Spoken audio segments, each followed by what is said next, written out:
नमस्कार हिमाचल। तो अभी मौजूद हुए हैं आपके सामने हिमाचल प्रदेश की दिन भर की ताज़ा खबरों के साथ। तो आइए शुरू करते हैं बिना समय गवाए हुए नॉन स्टॉप ताज़ा खबरों के सिलसिले को। पर्यटकों के लिए जल्द बहाल हो सकता है रोहतांग दर्रा, ट्रायल करवाएगा प्रशासन। समुद्र तल से 13,050 फीट की ऊंचाई पर स्थित रोहतांग दर्रा जल्द पर्यटकों के लिए बहाल हो सकता है। इस वर्ष क्रिसमस से पूरा बर्फबारी न होने के कारण दिसंबर महीने में भी रोहतांग पर्यटकों के लिए खोला जा सकता है। मौसम अनुकूल रहा तो जल्द इसकी अधिसूचना जारी की जाएगी। प्रशासन ने इसकी तैयारी कर ली है। जल्द ही प्रशासन मनाली रोहतांग मार्ग पर वाहनों का ट्रायल करवाएगा। हालांकि अटल टनल बनने के बाद रोहतांग का महत्व कम हुआ है, लेकिन बर्फ के दीदार को लेकर यह दर्रा देशी विदेशी पर्यटकों की पहली पसंद है। बिना परमिट शिल्ली चौक पहुंचे पूर्व विधायक के वाहन का कटा चालान। शिमला शहर के प्रतिबंधित मार्गों पर बिना परमिट चल रहे वाहनों के खिलाफ दूसरे दिन भी traffic magistrate R Mehul Sharma की अगुवाई में पुलिस ने कार्रवाई की। उच्च न्यायालय के पास शिल्ली चौक पर एक पूर्व विधायक की गाड़ी बिना परमिट के पहुंची। वहीं पुलिस ने परमिट मांगा तो चालक नहीं दिखा पाया। चालान होने लगा तो पूर्व विधायक गाड़ी से उतरकर ट्रैफिक मजिस्ट्रेट के पास पहुंचे और विशेष प्रावधान का तर्क देने लगे। वहीं पुलिस कर्मियों ने एक नहीं सुनी और बिना परमिट प्रतिबंधित मार्ग पर गाड़ी लाने पर चालान काट दिया। एक अन्य सरकारी गाड़ी में परमिट तो लगा था, लेकिन जब जांच की गई तो यह परमिट किसी अन्य गाड़ी का निकला। इस गाड़ी का भी चालान हुआ। कोरमाल रोड क्षेत्र में नगर निगम की कूड़ा उठाने वाली गाड़ी में म्यूजिक सिस्टम बज रहा था। व्यावसायिक वाहनों में म्यूजिक सिस्टम नहीं लगा सकते, इसलिए इस गाड़ी का भी चालान हुआ। सुबह 9 बजे से लेकर 11:30 तक हुई इस कार्रवाई के दौरान 26 गाड़ियां के चालान हुए। हिमाचल में क्रिसमस और न्यू ईयर पर उमड़ेगी भीड़, कोरोना को लेकर सरकार अलर्ट। क्रिसमस और न्यू ईयर पर हिमाचल प्रदेश के पर्यटन स्थलों पर हिमाचल में क्रिसमस और न्यू ईयर पर उमड़ेगी भीड़, कोरोना को लेकर सरकार अलर्ट।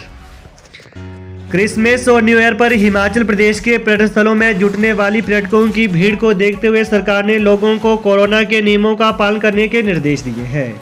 मुख्यमंत्री सुखविंदर सिंह सुक्खू ने आज मुख्य सचिव से फोन पर बात कर व्यवस्था सुदृढ़ करने के लिए कहा। उन्होंने कहा कि 24 दिसंबर से 1 जनवरी तक प्रदेश के पर्यटन स्थलों में सैलानियों का हुजूम उमड़ेगा। ऐसे में मास्क पहनने के साथ उचित दूरी रखने और अन्य कोरोना नियमों का पालन करना आवश्यक है। उन्होंने पुलिस से भी सहयोग करने की बात कही। उधर स्वास्थ्य विभाग ने जिला स्वास्थ्य अधिकारियों को पर्यटन स्थलों, बस अड्डों, रेलवे स्टेशनों में रैंडम सैंपल एकत्रित करने के निर्देश दिए हैं। दुष्कर्म के आरोपी को सुनाई 10 वर्ष के कठोर कारावास की सजा को हाईकोर्ट ने रखा बरकरार। हिमाचल प्रदेश हाईकोर्ट ने दुष्कर्म के आरोपी को सुनाई गई सजा पर अपनी मुहर लगा दी है। न्यायाधीश सबीना और न्यायाधीश सुशील कुकरेजा की खंडपीठ ने सिरमौर निवासी जगतार सिंह की अपील को खारिज कर दी। अदालत ने विशेष न्यायाधीश सिरमौर के निर्णय को सही ठहराया है। निचली अदालत ने जगतार सिंह को दुष्कर्म के मामले में दोषी ठहराते हुए 10 वर्ष के कठोर कारावास की सजा सुनाई थी। वहीं साथ ही 50,000 रुपये का जुर्माना भी लगाया गया था। अभियोजन पक्ष के अनुसार सितंबर 2015 पीड़ित 10वीं कक्षा में पढ़ती थी। आरोपी उस स्कूल में अंग्रेजी पढ़ाता था। आरोपी ने पीड़ित को एक पैकेट दिया और कहा कि इसे उसके कमरे में रख देना। जैसे ही पीड़ित पैकेट रखने के लिए कमरे में गई तो आरोपी पहले से ही कमरे में मौजूद था। उसने पीड़ित को जान से मारने की धमकी दी और उसके साथ दुष्कर्म किया। प्रतिभा सिंह बोली, सहानुभूति लेने का प्रयास कर रही भाजपा।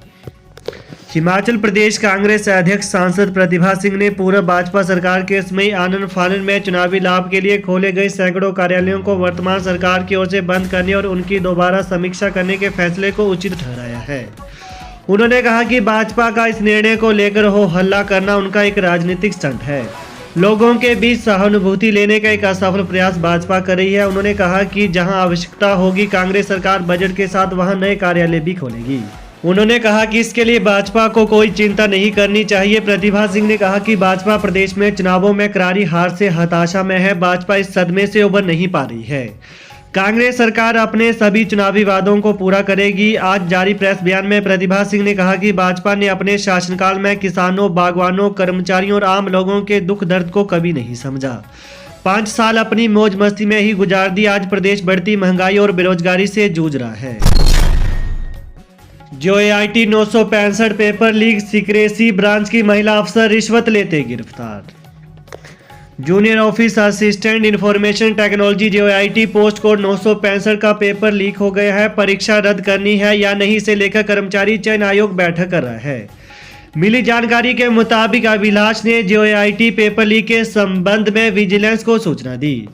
वहीं उसने विजिलेंस को संजय नाम के शख्स के बारे में बताया। संजय ने अभिलाष को 2.5 लाख रुपए में JOIT का प्रश्न पत्र उपलब्ध करवाने की बात कही।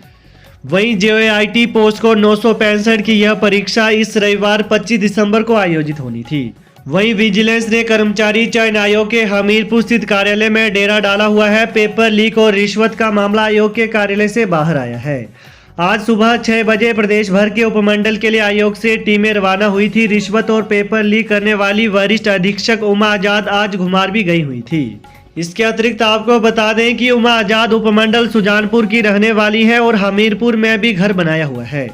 पिछले 3 वर्षों से चयन आयोग की गोपनीय ब्रांच में सेवाएं दे रही थी। अभी इस मामले में विजिलेंस की कार्रवाई जारी है।